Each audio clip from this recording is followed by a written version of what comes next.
Æja, fyrsta sem ég tók eftir, þú hristir einlega hausinn þegar þú fékkst MVP-inn í lokin. Var þetta ekki þinn MVP eða fannst þér bara liðið að gera þetta saman? Já, mér fannst það.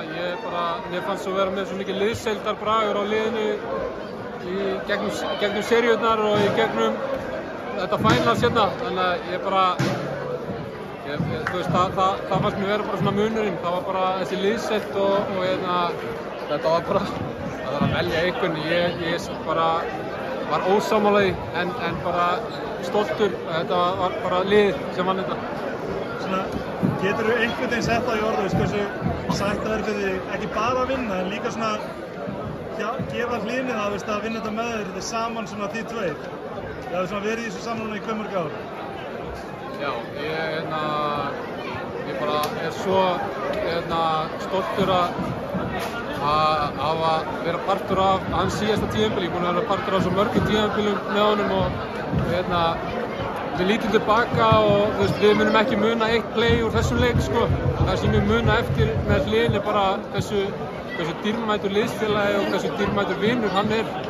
Og ég er bara, má segja þessi sorgmætur að hann sé að hætta að spila körfubolta núna og vera í klefanum og spils.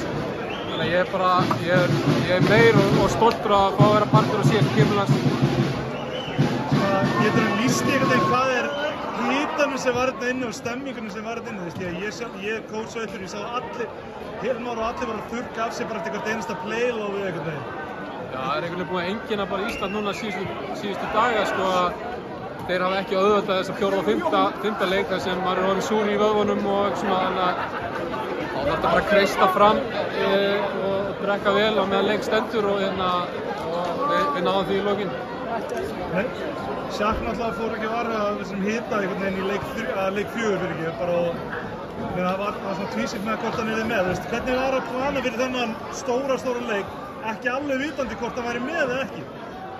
Ég bara eins og ég sagt í gegnum ég held ég sagt í öllum viðtölum, við höfum alltaf lent á einhverjum veggjum og eitthvað.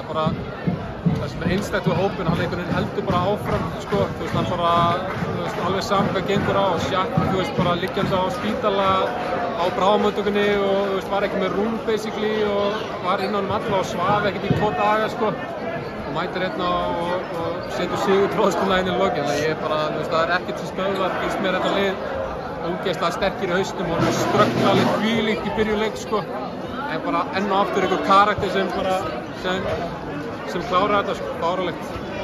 Segðu mér að lokum bara Baldur Þór, hvernig er að vinna með mannum sem alltaf hefur unnið mikið með í landsliðunum en núna í heilt season í félagsliðinu, hvernig er maður? Ég verð að segja að Baldur í þessum leik bara reynsa og allt eitthvað gameplan kjaftaði hann öskraði okkur í gang við vorum eitthvað litlir í okkur í einhverja 3 leikluta, 3,5 leikluta hann öskraði okkur í gang og þetta er bara hann sem dreif þetta áfram.